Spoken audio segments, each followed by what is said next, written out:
তো hello guys, আমার YouTube চ্যানেলে আপনাদের স্বাগতম। আজ আমি আমার একটি হাজারদুয়ারি ব্লগ আপনাদের সামনে তুলে ধরবো। তো আপনারা দেখতেই পাচ্ছেন আমি এখন ঘোড়ার গাড়ি করে চলে যাচ্ছি হাজারদুয়ারি দেখতে।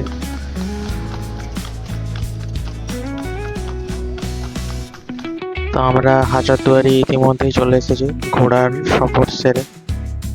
আমি কয়েকটি হাজারদুয়ারি ছবি আপনাদের সামনে তুলে ধরবো। ভিডিওটি বড় বানাতে পারিনি কারণ এটা আমার ফার্স্ট ভিডিও। জানি না আপনাদের কার কতটা ভালো লাগবে, তাও আপনাদের সামনে তুলে ধরবো। প্লিজ এই ভিডিওটাকে লাইক, কমেন্ট, শেয়ার করুন এবং আরও ভিডিও দেখতে চ্যানেলটিকে সাবস্ক্রাইব করুন।